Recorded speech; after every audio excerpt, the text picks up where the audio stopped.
కొంతమంది డబ్బు కోసం మాత్రమే పనిచేస్తారు. కొంతమంది డబ్బు అక్కర్లేదులే సమాజ సేవ ఇంకేదో చేద్దాం అనుకుంటారు. ఇంకొంతమంది ఏమో ఏ పని చేసినా కూడా దాన్ని డబ్బులా మార్చుకుంటారు. ఇది కరెక్టేనా? అంటే ఇక్కడ నేను అసలు మామూలుగా నా వ్యక్తిగత అభిప్రాయం ఇది, ఏ పని చేసినా డబ్బు కోసం చేయొద్దంటాను నేను. ఈ స్టేట్మెంట్ నేను విన్న వెంటనే చాలామంది నన్ను ఏమంటారంటే మీరు మాత్రం డబ్బు కోసం పనిచేస్తారు కదా అని. కానీ నాకు తెలిసి నన్ను బాగా అబ్జర్వ్ చేసిన వాళ్ళు ఎవరైనా కానీ, లేదా ఎవరైనా నా ముందు కూర్చుని నా ఫిలాసఫీస్, నా ఎక్స్పీరియన్సెస్, నా ఇన్సిడెంట్స్ చెబితే నేను డబ్బు కోసం ఏది పనిచేయను. కాకపోతే డబ్బు దగ్గర నిక్కచ్చిగా ఉంటాను నేను. స్పష్టంగా ఉండడం వల్ల ఏమవుతుంటే ఎదుటి వ్యక్తికి డబ్బే ప్రధానంగా ఉన్నాడేమో అనుకుంటారు. ఇక్కడ నేనంటే నేనే అక్కర్లేదు, నాలాంటి వాళ్ళు ఎవరైనా కావచ్చు, ఉదాహరణగా చెప్పా. అందుకని డబ్బు కోసం మాత్రమే పనిచేయొద్దంటాను నేను. నేను మీకు గుర్తుండే ఉంటుంది, మీ ఆర్గనైజేషన్కి నేను వచ్చినప్పుడు కూడా స్పీచ్లో చెప్పా, మామూలుగా ఏంటి మీరు కనుక ఇంత మార్కెటింగ్ చేస్తే ఇదిగో ఈ ఎయిర్ కూలర్ ఇస్తాం, ఇదిగో ఇంత మార్కెటింగ్ చేస్తే ఈ టార్గెట్కి రీచ్ అయితే ఏదో ఇంకోటి ఏదో వాషింగ్ మెషిన్ ఇస్తాం, లేదా ఇంకొంచెం చేస్తే కనుక మీరు ఏదో కౌలాలంపూర్ తీసుకెళ్తాం, వీటికి ఆగిపోవద్దు అని చెప్తాను నేను. అది అక్కడ కనుక నీ దృష్టి పెడితే నువ్వు ఒక స్టేజ్ దాటిన తర్వాత టార్గెట్కి రీచ్ కాలేవు. ఎందుకనంటే నీకు ఏమనిపిస్తుంది అంటే బద్ధకం వచ్చేసి ఆ తొక్కలో వాషింగ్ మిషన్, ఆ తొక్కలో మలేషియా, ఆ తొక్కలో ఫారిన్ ట్రిప్, ఆ తొక్కలో అనిపిస్తుంది.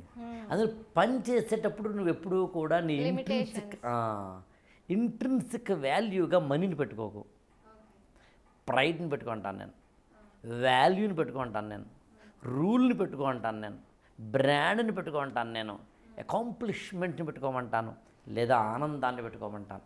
అప్పుడు నీకు ఏమవుతుందంటే బై ప్రోడక్ట్ అయిపోతుంది మనీ. అందుకని మనీని బై ప్రోడక్ట్గా చేసుకున్న వాళ్ళు చాలా ఆనందంగా బతుకుతారు. మనీ కోసం మాత్రమే పనిచేసిన వాళ్ళకి పని పట్ల ఇంట్రెస్ట్ ఉండదు, మనీ పట్ల ఇంట్రెస్ట్ ఉంటుంది. ఆ మనీ ఎప్పుడూ కూడా ఇంతకుముందు నేను ఒకసారి అనుకున్నాం, ఇంతకుముందు గుర్తుండే ఉంటుంది, సరస్వతీదేవి దగ్గరను లక్ష్మీదేవి దగ్గర. సరస్వతీదేవి దగ్గరేమో నీకు లేదు అంటే ఎవరు ఒప్పుకోరు, లక్ష్మీదేవి దగ్గర నీకు ఉంది అంటే ఎవరు ఒప్పుకోరు. డబ్బులు చాలా ఉన్నాయి మీకు అంటే ఎవరు ఒప్పుకోరు, నాలెడ్జ్ నీకు చాలా ఉంది అంటే ఒప్పుకుంటారు, నీకేం తెలీదు అంటే ఒప్పుకోరు, నీకేమీ లేదంటే డబ్బులు నిజమేనండి నాకు డబ్బులు లేవండి అంటారు, దిశ దొరుకుతుందేమో అని.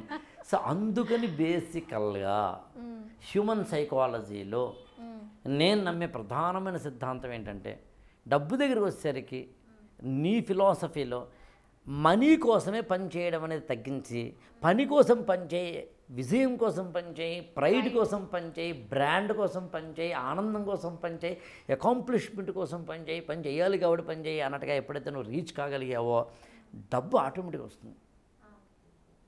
దిస్ ఈజ్ ద డిఫరెన్స్ యాక్చువల్గా. ఆ డబ్బు రావడం అనేది ఇంపార్టెంట్.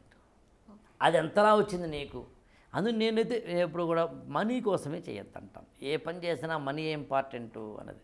అలా ఇంకోటి ఏంటంటే చాలామంది మీరు గమనించారు లేదో, నాకు రీసెంట్గా ఒక అమ్మాయి వాళ్ళ ఇంట్లో ఏదో డైవోర్సు, ఆ అమ్మాయి ఏదో సమ్ ప్రాబ్లం, మొత్తం మీద పెద్దవాళ్ళందరూ కూర్చోబెట్టి అటు తిరిగి ఆ అమ్మాయిని ఇంత అనే ఇక చాలా జాగ్రత్తగా వినండి, నీకు ఇంత అనే డబ్బులు ఇస్తారు రాజీ కుదర్చడానికి అన్నారు, కాంప్రమైజ్.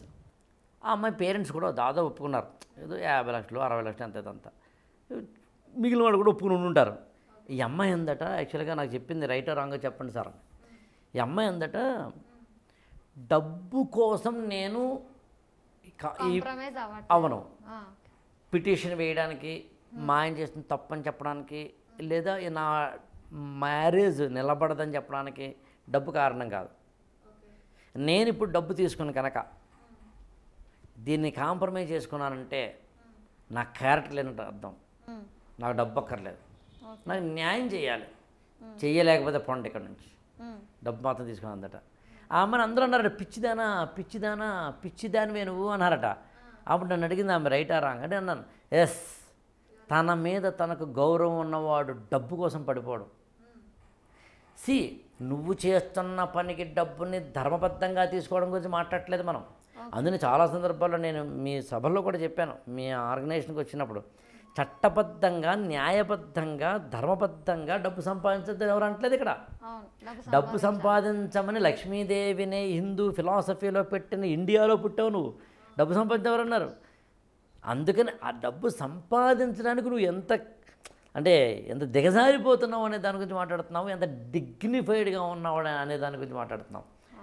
సో అందుకని ఏ విధంగా అక్కడ మనం నిలబడ్డామన్నది పాయింట్ మనీకి సంబంధించి.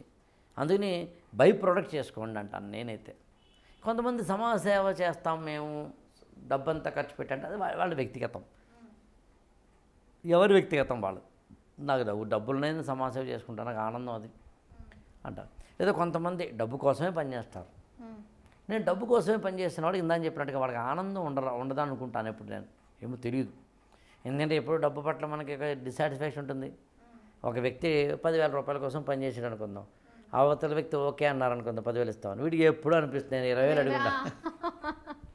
షాప్కి వెళ్ళినప్పుడు అడ్రస్ ఒక 20,000 30,000 చెప్పినప్పుడు మనం ఒక 10-15 అడుగుతాం కదా, వాళ్ళు సడన్గా ఇచ్చారనుకోండి, అరే మనం ఇంకొక 5,000 తగ్గించి అడగాల్సిందే, ఆ డ్రెస్ ఇంకా అది పాతగా అయిపోయినా కూడా అది గుర్తొస్తుంటుంది. దాన్నే విన్నర్స్ కర్స్ అంటారు ఇంగ్లీష్లో. అంటే నువ్వు 20,000 రూపాయల వస్తువుని 15,000కి అడిగితే వాడు వెంటనే ఒప్పేసుకుంటే గెలిచింది నువ్వే అయినప్పటికీ నువ్వు మాత్రము అరే అని బాధపడతావట, గెలిచి బాధపడ్డాం. సో అందుకని అది ఖచ్చితంగా